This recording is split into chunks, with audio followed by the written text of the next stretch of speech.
No próximo capítulo da novela Dona de Mim, Cami encontra em Jussara um porto seguro.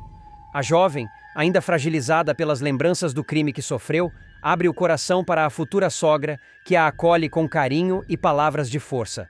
Jussara a envolve em um abraço sincero, deixando claro que estará sempre ao lado dela, pronta para defender e apoiar. Essa troca cria um vínculo ainda mais forte entre as duas, reforçando a ideia de família que Cami tanto desejava. Enquanto isso, Bárbara se dedica aos treinos pesados com Lucas. A lutadora vê no jovem não apenas talento, mas também uma possibilidade de canalizar a energia dele para o esporte. O problema surge quando Rian percebe a aproximação e teme que Lucas seja arrastado para um caminho de ilegalidades. Determinado, ele enfrenta Bárbara e exige que a treinadora mantenha o rapaz longe de qualquer influência duvidosa, deixando claro que não permitirá desvios. Antes de continuar, clique no botão de gostei, se inscreva no canal e comente de qual cidade você assiste a novela. Ayla, Gisele, Breno e Caco, por sua vez, se reúnem para planejar o tão esperado chá revelação dos bebês. Entre risadas, palpites e discussões sobre decoração, eles reforçam a atmosfera de alegria em meio ao caos que envolve outras histórias.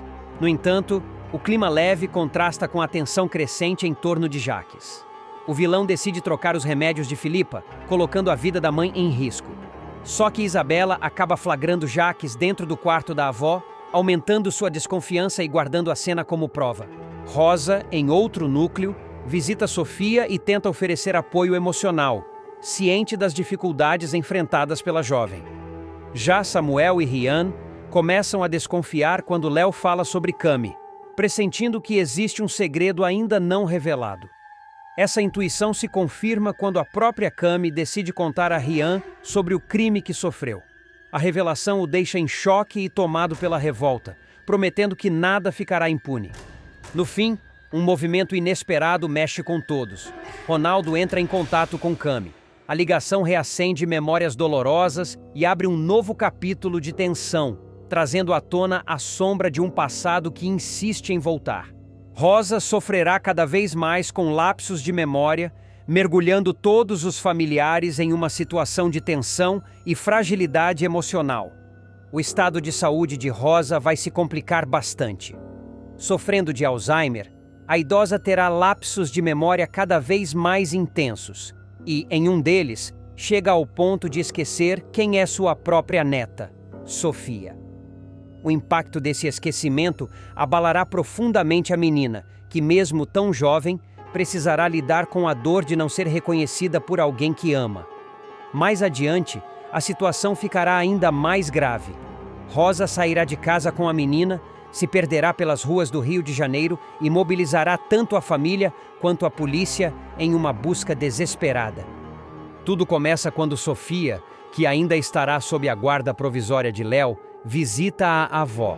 O reencontro, tão aguardado por ambas, se torna emocionante e doloroso ao mesmo tempo. Rosa, com o olhar perdido e a mente embaralhada, não reconhece a menina. "Quem é você? Está perdida?" questionará a idosa, em meio a uma confusão que deixará todos atônitos. Mesmo abalada, Sofia tenta lidar com a situação com delicadeza. Se apresenta como amiga da avó e a convida para brincar. A atitude doce da criança sensibiliza Samuel, que observa de longe e não consegue segurar as lágrimas. Ele se comove com a maturidade precoce da irmã, mas também se desespera ao perceber a gravidade da doença de Rosa. Esse momento, no entanto, gera atrito entre Samuel e Léo. O jovem, que tenta proteger a mãe de qualquer sofrimento, discorda da forma como Léo conduz a situação. Para ele, Sofia deveria estar mais próxima da avó, já que o vínculo afetivo poderia ajudar na memória. Léo, por outro lado, acredita que a menina corre riscos ao lidar de perto com uma idosa que já não controla mais a própria mente. A tensão entre os dois cresce quando Filipa consegue recuperar a guarda definitiva de Sofia na justiça. O retorno de Sofia à mansão Boaz deveria significar um recomeço, mas logo se torna mais um desafio. A menina passa a dividir o quarto com a avó, mas a convivência diária não impede que o Alzheimer avance de maneira cruel. Em uma noite, Rosa sofre uma crise mais severa. Olhando para Sofia, ela acredita estar diante de uma colega da juventude. O delírio a faz acreditar que voltou no tempo e, tomada por lembranças distorcidas, decide levar a menina para fora de casa. Vamos! O circo está na cidade. Precisamos ir antes que acabe a apresentação, dirá Rosa, com brilho nos olhos, como se tivesse reencontrado a alegria da infância. Sofia, ingênua e confusa, segue a avó pelas ruas escuras do Rio de Janeiro. A cada esquina, Rosa se perde em lembranças soltas, apontando prédios antigos como se fossem atrações de feira. O desaparecimento das duas provoca um verdadeiro caos. Filipa, ao perceber a ausência da Sofia, entra em desespero. Gritando pela casa, convoca os empregados e, sem obter resposta, liga para a polícia. Minha mãe saiu com a Sofia! Elas não sabem onde estão, não sabem como voltar! Por favor, façam alguma coisa! Implora a jovem, tomada pelo pânico. Enquanto a polícia é acionada, Marlon assume a linha de frente da busca. O rapaz percorre ruas próximas, conversa com vizinhos e chega a seguir pistas dadas por moradores que teriam visto uma senhora desorientada com uma menina. O clima é de desespero. Ao mesmo tempo, Samuel e Léo discutem no meio da sala. O primeiro acusa o segundo de negligência, afirmando que a guarda de Sofia jamais deveria ter sido retomada sem que Rosa estivesse sob cuidados adequados. Léo, transtornada, rebate. Eu não podia prever isso, Samuel. Enquanto os dois discutem, a polícia organiza equipes para patrulhar a região. Filipa, completamente fora de si, não consegue se manter em casa e insiste em acompanhar as buscas. A cada hora que passa, o desespero aumenta e a possibilidade de tragédia parece mais próxima. Rosa, em meio ao delírio, segue caminhando pelas ruas movimentadas, agarrando a mão de Sofia e apontando para postes de luz como se fossem refletores de espetáculo. A neta, tentando manter a calma, pergunta repetidas vezes: Vovó, aonde estamos indo? Mas Rosa não responde de maneira coerente. O susto chega ao ápice quando a avó e neta se aproximam de uma avenida movimentada. Confusa, Rosa quase atravessa sem olhar para os carros e Sofia a puxa pelo braço, evitando um acidente. Motoristas buzinam, gritam e a cena atrai a atenção de curiosos que logo percebem que algo está errado. A notícia do desaparecimento de Rosa e Sofia se espalha rapidamente, transformando a mansão em um verdadeiro quartel-general de tensão.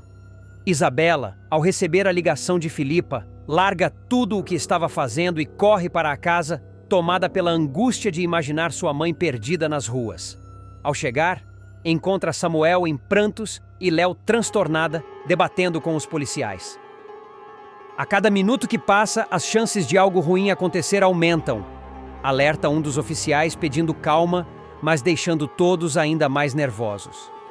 Filipa, descontrolada, se agarra ao braço do delegado e implora: Pelo amor de Deus, encontrem a Sofia. Ela não sabe se defender, está só com a minha sogra, que já não reconhece mais ninguém. Enquanto isso, pelas ruas, Rosa segue vagando. Ela se convence de que está levando Sofia para um espetáculo inesquecível. A cada vitrine iluminada, aponta e fala com entusiasmo, como se fossem atrações de circo. Sofia, com lágrimas contidas, segura firme a mão da avó e tenta, com sua inocência, manter algum controle. Vovó, está ficando tarde. Não era melhor voltarmos para casa? Mas Rosa, mergulhada no delírio, responde com firmeza: Não, menina!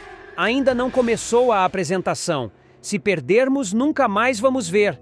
Enquanto isso, Rosa e Sofia já caminham exaustas. A idosa começa a confundir as ruas com corredores de memória. Para diante de um prédio antigo e murmura: Aqui foi onde dancei pela primeira vez. Você sabia, menina? Sofia, assustada e cansada, responde com doçura: Sim, vovó. Mas agora precisamos descansar. Vamos para casa, por favor. Rosa, no entanto, insiste em seguir adiante, mas a confusão mental começa a pesar fisicamente. Em um cruzamento movimentado, ela se desequilibra, quase caindo. Sofia a ampara, mas chora, sem saber o que fazer. Nesse momento, um transeunte percebe a situação e decide ligar para a polícia. Poucos minutos depois, viaturas chegam ao local. A confusão é inevitável. Rosa resiste, acreditando que estão tentando separá-la da amiga de infância, enquanto Sofia grita desesperada, pedindo para não machucarem a avó. A cena é de cortar o coração. Policiais tentam conter Rosa com delicadeza, mas ela se debate, chorando, enquanto Sofia se agarra a ela. Finalmente, após muito custo, conseguem convencê-la a entrar no carro. De volta à mansão, a chegada das duas é marcada por um misto de alívio e dor. Filipa corre para abraçar a Sofia, enquanto Samuel tenta acalmar a mãe, que ainda murmura frases desconexas. Léo, devastado, permanece em silêncio, observando tudo de longe, carregando a culpa como um fardo insuportável. O episódio deixa marcas profundas.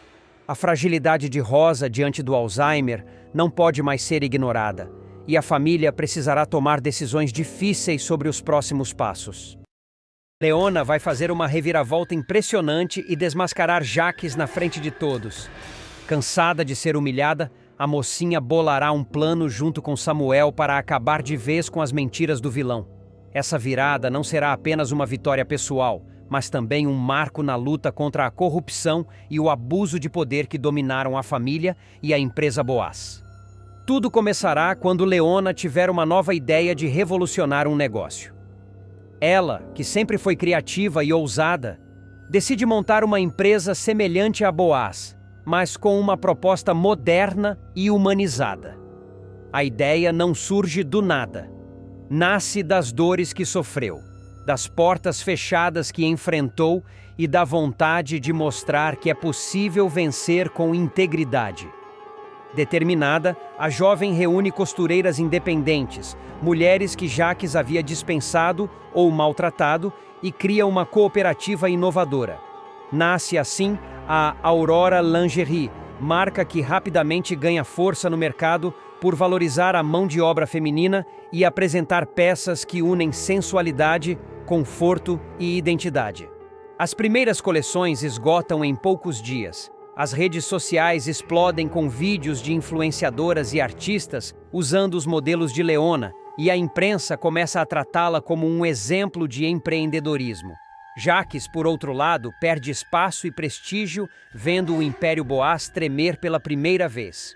O vilão ficará furioso, incapaz de aceitar que uma mulher que ele tentou humilhar tantas vezes agora brilha mais do que ele.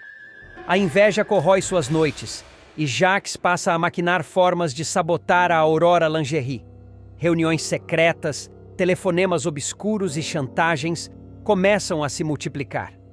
Ele tenta convencer fornecedores a romperem contrato com Leona, oferece propina para inspetores fiscais perseguirem a nova empresa e chega até a contratar espiões para roubar os croques da coleção seguinte.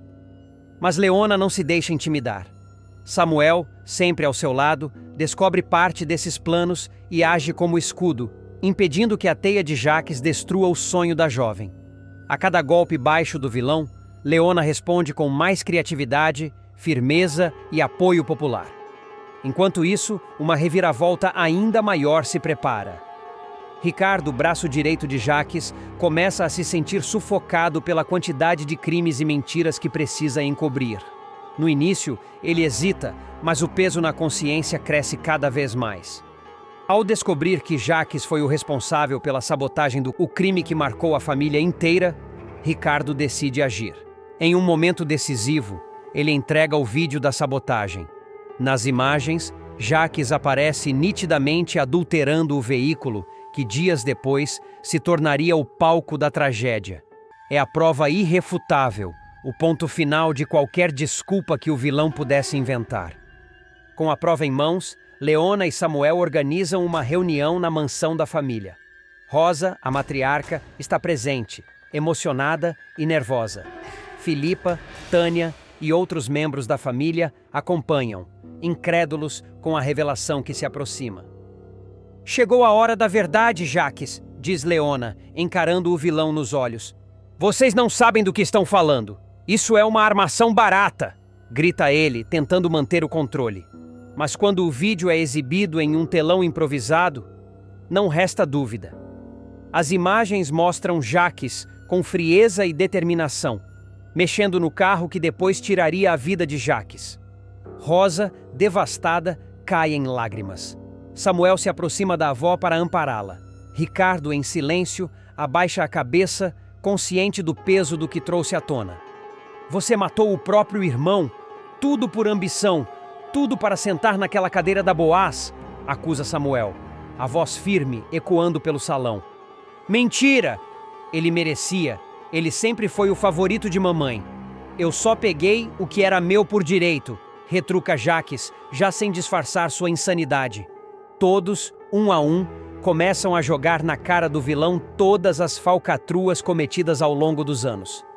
O roubo de dinheiro da empresa, os golpes contra funcionários, as manipulações para separar famílias, a crueldade contra Leona e Samuel, a tentativa de comprar testemunhas e até a perseguição a quem ousasse desafiá-lo.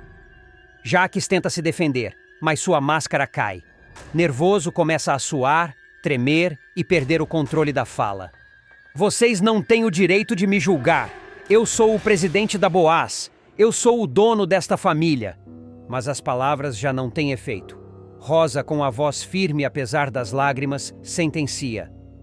Você não é dono de nada, Jaques. Você é apenas um criminoso que precisa pagar pelo que fez. Encurralado, Jaques percebe que não tem mais saída. Ele quebra o telão com um golpe, empurra os familiares e foge em disparada pela porta da mansão. O caos se instala. Gritos ecoam pela casa. Samuel corre atrás dele, mas o vilão consegue escapar por pouco. A notícia da fuga se espalha rápido. Em poucas horas, a polícia já está à caça do criminoso. Sirenes cortam a noite, viaturas percorrem ruas e becos e a cidade inteira parece respirar tensão. Caçada a Jaques, o empresário acusado de matar o próprio irmão, estampam as manchetes dos jornais. Começa então uma caçada tenebrosa. Policiais armados cercam galpões, estradas e pontos estratégicos. Informantes relatam movimentações estranhas. Helicópteros sobrevoam a região. Jaques, porém, mostra que não é apenas cruel. É astuto. Ele muda de esconderijo constantemente, troca de carro, se disfarça e suborna pessoas para mantê-lo informado. Enquanto isso, Leona se mantém firme. Ela sabe que o vilão ainda é perigoso, mas também que sua derrocada é apenas questão de tempo. Samuel, determinado, promete que não descansará até ver o tio atrás das grades. Rosa, arrasada, tenta se reerguer. Mesmo em meio à dor, sente um certo alívio ao perceber que, finalmente, a verdade veio à tona. Com a fuga de Jaques, a cidade inteira entra em estado de alerta. Os jornais exploram cada detalhe. Os programas sensacionalistas exibem entrevistas com ex-funcionários da Boaz que confirmam as falcatruas do empresário, e até vizinhos que antes o temiam começam a denunciar seus passos. A imagem de Jaques, outrora de um homem de negócios respeitado, se dissolve em horas. Samuel participa ativamente da investigação. Em parceria com a polícia, ele percorre antigos galpões da família, casas abandonadas e até o sítio onde Jaques costumava se esconder nos tempos de juventude. A cada pista falsa, a tensão aumenta, mas a determinação não diminui. Ele não vai escapar. Não desta vez, repete Samuel, incansável. Dias depois, uma denúncia anônima chega até a delegacia. Um homem misterioso teria visto Jaques em um barracão nos arredores da cidade, próximo a uma estrada desativada. O local é isolado, cheio de entulho, perfeito para um criminoso se esconder. Na calada da noite, dezenas de policiais cercam a região. Viaturas desligam os faróis, helicópteros sobrevoam em silêncio e, de repente, a ordem é dada. Ninguém entra, ninguém sai. Jaques percebe que está encurralado. Ele carrega uma mala com dinheiro e documentos falsos, pronto para fugir do país, mas o tempo se esgota. Pela primeira vez, o vilão sente o peso real da derrota. Em meio ao cerco, Jaques tenta uma última jogada. Ele rende um dos seguranças da Boaz que havia sido forçado a ajudá-lo, usando o homem como escudo humano. A cena é tensa, cercada por refletores e armas apontadas. "Vocês nunca vão me pegar vivo!" grita o vilão com os olhos insanos. "Solta ele, Jaques! Já chega de covardia!" berra Samuel, avançando lentamente. O clima fica insustentável. A tensão poderia resultar em tragédia, mas o próprio segurança, em um ato de coragem, se desvencilha do vilão. É nesse instante que Jacques perde o controle. Corre em direção ao matagal, atirando para o alto, em uma fuga desesperada. A caçada se estende por horas, mas a noite já não protege Jacques. Cães farejadores seguem seu rastro, drones monitoram os arredores, e cada passo do vilão se torna mais pesado. Até que, exausto, sujo de lama e sem munição, ele é finalmente encurralado em uma ribanceira. Acabou, Jacques. Você vai pagar por tudo que fez, diz o delegado apontando a arma. O vilão, ofegante, ainda tenta manter a pose. Eu sou Jacques o Crápula. Vocês nunca vão conseguir me apagar da história. Mas sem forças, ele desaba. Algemado, é levado sob vaias e flashes da imprensa. O homem que um dia controlou a Boaz e humilhou sua própria família agora é apenas um criminoso derrotado, exposto diante de todos. Na mansão, a notícia da prisão chega como um alívio. Rosa, emocionada, agradece a Samuel e Leona pela coragem de enfrentarem o Crápula. Filipa, em lágrimas, reconhece que sempre fechou os olhos para as maldades de Jacques e agora precisa lidar com o peso dessa escolha. Leona, por sua vez, se torna símbolo de resistência e superação. Sua empresa cresce ainda mais e sua imagem de mulher forte inspira outras a não se calarem diante da injustiça. Samuel, mesmo abalado, sente que cumpriu uma missão. Ele olha para Leona e para Rosa com a certeza de que, pela primeira vez em muito tempo, a família poderá respirar em paz. Marlon assusta Danilo com um soco destruidor. Marlon perderá o controle ao ver Cami com Rian em Dona de Mim. O ex-detento tentará provocar o policial e acabará envolvido em uma confusão que só será interrompida por Danilo. A sequência começará depois que o noivado de Marlon e Cami chegar ao fim. A jovem, abalada por ter sofrido um estupro, decidirá buscar justiça sozinha, enquanto o policial insistirá em seguir os trâmites da lei, sem atalhos. O rompimento abrirá feridas, e a relação de confiança entre os dois desmoronará em silêncio. Determinada a não se calar, Cami se unirá a Rian para atrair o abusador até um prédio abandonado, numa emboscada arriscada. As paredes sujas, o eco dos passos e a tensão no ar transformarão o local em um palco de vingança. Ali, Rian, nervoso e com a respiração ofegante, apontará uma arma para o criminoso. Mas antes que a tragédia se concretize, Marlon surgirá de surpresa, impondo sua autoridade, rendendo o suspeito e algemando-o. O gesto heróico, porém, não trará alívio. Após o flagrante, Cami pedirá que Marlon omita sua presença durante o ocorrido. Ele, dividido entre a ética e o amor, concordará em mentir no depoimento. Ainda que contrariado, essa decisão arranhará a honra do policial e cavará um abismo entre os dois. A partir daí, a relação ficará estremecida. Cami, já influente nas redes sociais, anunciará que precisa de um tempo. Sua escolha abrirá espaço para que Rian se aproxime cada vez mais, conquistando a confiança da jovem com sua sinceridade e seu jeito imprevisível. A aproximação ficará evidente quando Cami acompanhar Rian nas gravações de um clipe com a rapper Azzi. O beijo encenado entre eles deixará a influencer perturbada, incapaz de controlar os ciúmes. Horas depois, já em clima de cumplicidade, ela levará Rian para casa. Os dois trocarão um beijo intenso, selando o início de um romance. No mesmo dia, Rian a surpreenderá com um pedido oficial de namoro. Cami, ainda machucada, aceitará com ressalvas, preferindo ir com calma.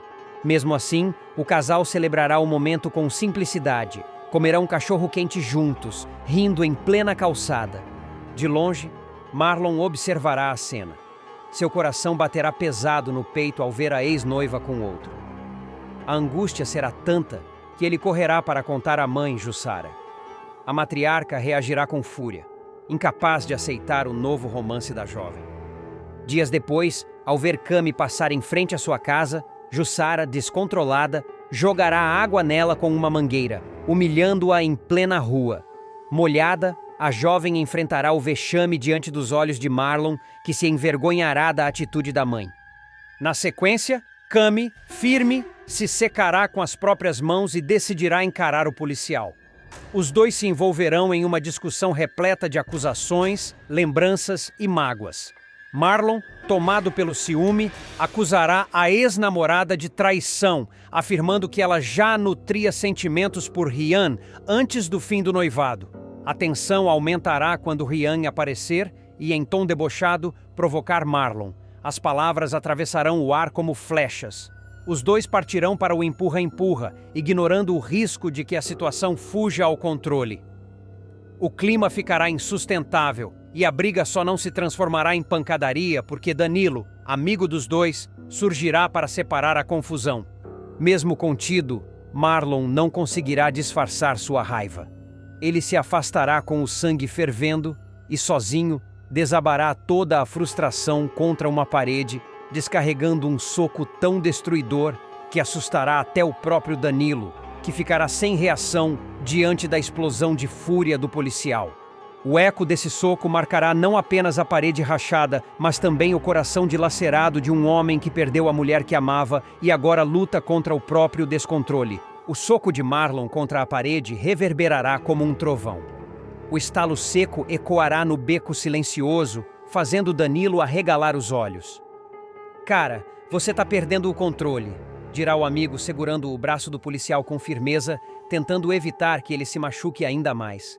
Marlon, com os olhos marejados e respiração pesada, afastará a mão ensanguentada, resultado do impacto contra o concreto. "Eu não aguento ver ela com ele, Danilo. Não aguento. Eu lutei tanto por essa relação e agora parece que tudo que fiz não valeu de nada." Danilo tentará acalmá-lo, mas a raiva queima dentro do policial como um incêndio fora de controle. Enquanto isso, Cami chegará em casa trêmula. A cena com Jussara, a discussão com Marlon e a provocação de Rian a deixaram abalada. Mas, ao olhar para o celular, verá uma mensagem inesperada. "Eu tô aqui por você. Não importa o que aconteça." Assinada por Rian. O gesto simples a fará sorrir em meio ao caos. A jovem lembrará do momento em que os dois dividiram o cachorro-quente na rua, rindo como adolescentes, e sentirá o coração balançar. Nos dias seguintes, a cidade inteira comentará sobre o envolvimento de Cami com Rian. Nas redes sociais, vídeos do clipe com Asi viralizarão, colocando o ex-detento novamente nos holofotes. Alguns seguidores apoiarão o romance, outros a criticarão, acusando-a de trocar de namorado rápido demais. Cami, decidida a enfrentar as críticas, fará uma live emocionada. "Ninguém sabe o que eu passei. Ninguém sabe o quanto foi difícil reconstruir minha vida depois da violência que sofri. Eu não devo satisfações a ninguém. E sim, eu tô tentando ser feliz de novo." As palavras terão impacto imediato, rendendo aplausos de fãs que se solidarizam com sua dor. Por outro lado, Marlon acompanhará a transmissão em silêncio, seu rosto contraído de dor. Ele desligará o celular no meio da fala, incapaz de ouvir mais. Em casa, Jussara tentará colocar ainda mais lenha na fogueira. "Meu filho, essa menina não presta. Tá se exibindo com marginal na internet. Você tem que abrir os olhos." Mas o policial, mesmo enciumado, retrucará com firmeza. "Não fala assim dela, mãe. Você não sabe o que tá dizendo." A tensão familiar aumentará. Poucos dias depois, o destino colocará os três frente a frente novamente. Será numa festa de rua, cheia de música, luzes e gente dançando. Cami estará acompanhada de Rian, que a abraçará pela cintura. Quando Marlon aparecer para uma ronda, os olhares se cruzarão. Um silêncio pesado se instalará, como se a multidão desaparecesse. Rian, sempre provocador, lançará uma frase carregada de ironia. "Tá difícil aceitar que perdeu, não é, doutor?" Marlon cerrará os punhos, a veia no pescoço pulsando. Cami, aflita, se colocará entre eles, implorando para que não haja briga. Mas o clima será insustentável. Quando a discussão começar a esquentar, Danilo surgirá mais uma vez, pondo a mão no ombro de Marlon. "Você não vai estragar sua carreira por causa disso. Respira, cara." O policial dará alguns passos para trás. mas sua expressão mostrará que a luta interna está longe de terminar. Horas depois, sozinho em seu quarto, Marlon encarará o distintivo de policial sobre a mesa. O objeto que sempre simbolizou sua honra, agora parecerá pesar toneladas. Ele se perguntará até onde consegue separar o homem do profissional, o coração do dever. Do outro lado, Rian, confiante, levará Camille para conhecer um estúdio improvisado, mostrando suas novas músicas. A jovem se encantará com a dedicação dele em reconstruir a própria vida, longe do crime. Eu não quero errar de novo, Camille. Eu sei que o passado me condena, mas eu preciso que você acredite em mim, dirá o rapaz, olhando nos olhos dela. Ela, emocionada, apenas assentirá, deixando que o silêncio fale mais do que as palavras. Mas o destino não dará trégua. Uma denúncia anônima colocará o nome de Rian na mira da polícia novamente. E, para a surpresa de todos, será Marlon o designado para investigar. Diante desse novo impasse, os caminhos dos três voltarão a se cruzar, agora em circunstâncias ainda mais explosivas, em que o amor, a honra e a lei se enfrentarão sem piedade. A relação de Rosa com seus familiares se tornará cada vez mais desafiadora em Dona de Mim. O que antes era apenas uma convivência marcada por diferenças de opinião e temperamento, agora se transforma em um verdadeiro campo de batalha dentro da mansão Boaz. Os lapsos de memória da idosa, cada vez mais frequentes, passam a se confundir com surtos de fúria e rancor, tornando cada encontro um risco de explosão.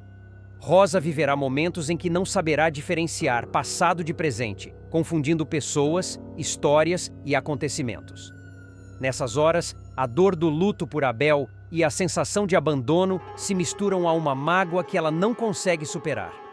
A perda da neta Sofia, entregue provisoriamente à guarda de Léo. Para a idosa, isso foi mais do que uma decisão judicial. Foi uma traição do próprio sangue, um golpe no coração e um rompimento daquilo que ela sempre acreditou ser a base de sua vida, a unidade da família Boaz. Mesmo nas situações em que não tem plena noção da realidade, Rosa nunca esquece a mágoa. Ela repete como um mantra: "Vocês deixaram minha neta ir embora. Vocês permitiram que arrancassem a menina do seio da família." Samuel e Davi, apesar de tentarem explicar, são vistos por Rosa como culpados. Aos olhos dela, os dois não lutaram o suficiente. Não foram homens de verdade para defender a linhagem de Abel. É nesse estado que a matriarca começa a cultivar um rancor profundo contra os netos. E esse rancor cresce como uma sombra. Nos corredores da mansão, os empregados escutam Rosa resmungando sozinha, falando frases desconexas, mas sempre voltando ao mesmo tema. Sofia, a neta arrancada, a criança que deveria carregar com orgulho o sobrenome Boaz, mas que agora, aos olhos dela, foi roubada. A fábrica Boaz, ao mesmo tempo, se vê mergulhada em dívidas que ameaçam levar à falência. Samuel, cada vez mais pressionado, tenta encontrar soluções, mas percebe que não há saída fácil. Ele está sozinho, com a responsabilidade que deveria ser de Jaques, e sem ter para quem pedir socorro. Movido pela lembrança dos conselhos que Rosa sempre deu ao pai, Samuel decide procurá-la. Ele acredita que, mesmo em meio à doença, a avó ainda pode oferecer palavras de sabedoria. Numa noite de silêncio denso na mansão, ele entra no quarto da idosa. Rosa está deitada, olhando fixamente para o teto, como se conversasse com fantasmas invisíveis. Samuel se aproxima, senta-se à beira da cama e desabafa. "Vó, a fábrica está quebrada. Eu não sei o que fazer, não sei como pagar as dívidas. Eu tento todos os dias, mas parece que quanto mais eu luto, mais tudo desmorona." Ao ouvir a voz, Rosa lentamente vira o rosto. Seus olhos brilham com uma ternura que Samuel há muito não via. Mas a ternura não é para ele. Na mente confusa da idosa, o rapaz é Abel, seu filho amado. "Meu filho, você sempre foi tão responsável", diz ela, acariciando-lhe a mão. "Não desista da nossa fábrica. Você é forte, Abel, você vai conseguir." Samuel tenta corrigir. "Sou eu, vó." "Samuel." Mas Rosa insiste. cada vez mais emocionada. Não, você é o meu Abel. Eu conheço esse olhar. Você sempre vinha me pedir conselho quando as coisas ficavam difíceis. Eu dizia que você tinha a força do seu pai, e você sempre se erguia de novo. Samuel sente as lágrimas arderem nos olhos. Por alguns minutos, deixa-se iludir pela confusão da avó. É como se tivesse, por um instante, o pai de volta através das palavras dela. A doçura, no entanto, não dura.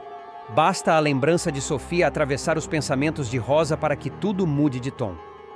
O rosto sereno da idosa se fecha, os olhos endurecem e a voz se torna agressiva. "Mas você me decepcionou, Abel!" grita ela, erguendo-se da cama com uma energia inesperada. "Você deixou levarem a nossa menina! Como pôde permitir que uma estranha roubasse a Sofia da nossa família?" Samuel tenta se conter. "Vó, por favor, a senhora está confundindo as coisas."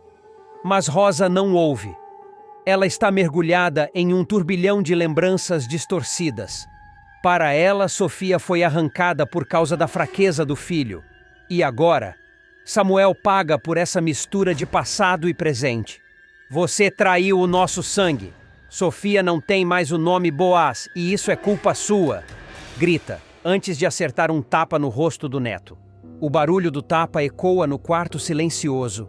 Samuel fica imóvel, atônito, com os olhos marejados.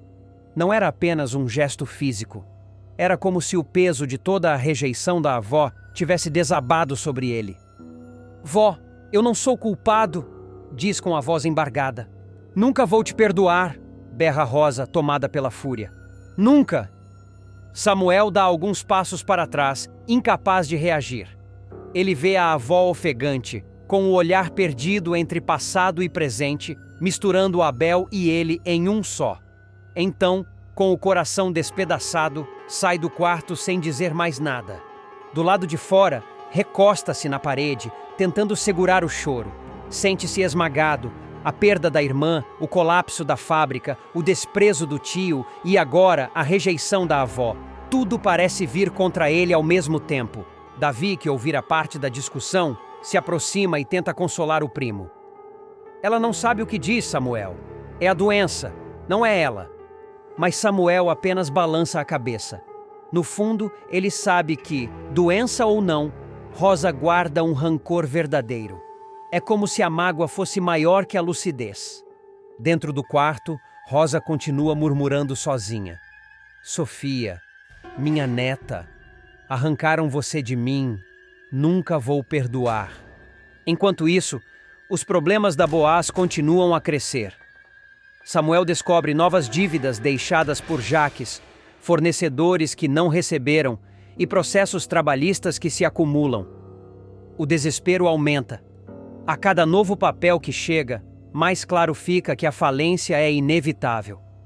Ele tenta encontrar saídas, mas sozinho não consegue. Nem mesmo Davi, que tenta ajudá-lo, tem forças para enfrentar tamanho colapso. E Rosa, que poderia ser seu apoio emocional, agora se tornou sua maior dor. Na manhã seguinte, a mansão Boaz amanhece em silêncio pesado. Samuel mal consegue encarar os próprios reflexos nos espelhos, pois a lembrança do tapa de Rosa ecoa em sua mente como uma ferida que não cicatriza. Davi, preocupado, observa o primo calado no café da manhã. O rapaz sequer consegue tocar no prato à sua frente. "Você precisa se alimentar, Samuel. Se desabar agora, a fábrica desaba junto", diz Davi, tentando convencê-lo. Mas Samuel não responde. Apenas levanta-se da mesa e se fecha no escritório. A imagem da avó, irada, continua queimando dentro dele.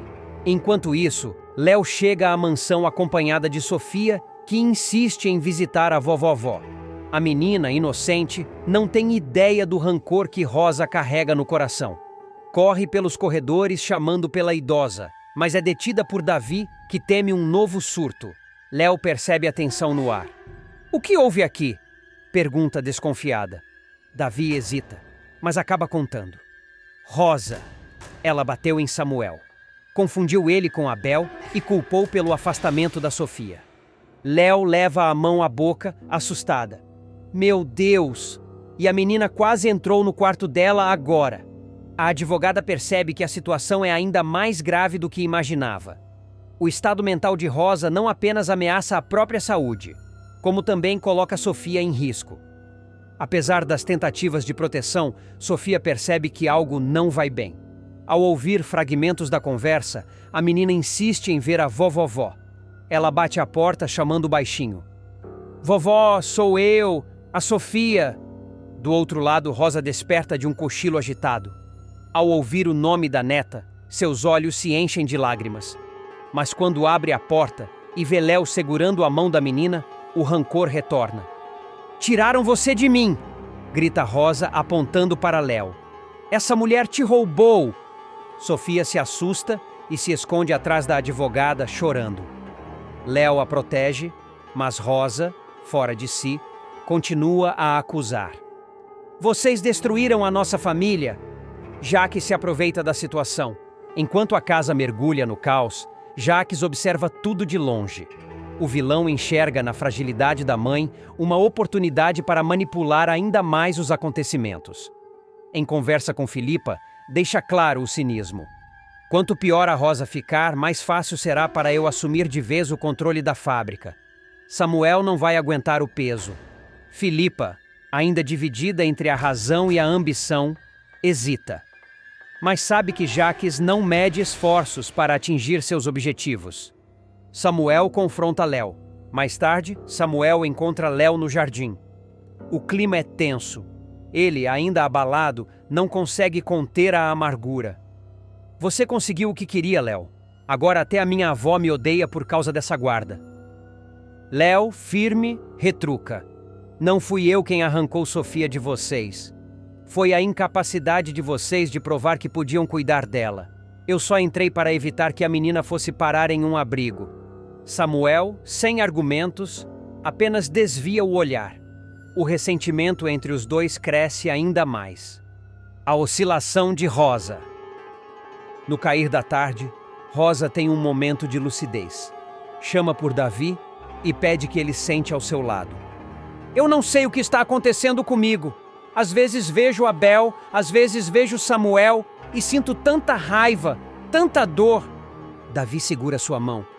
É a doença, vó. Não é culpa sua, mas a idosa volta a se perder nas lembranças. Começa a cantarolar uma cantiga antiga, que costumava embalar Abel quando criança. Davi se emociona, percebendo que dentro da confusão ainda existe a avó carinhosa que conheceu.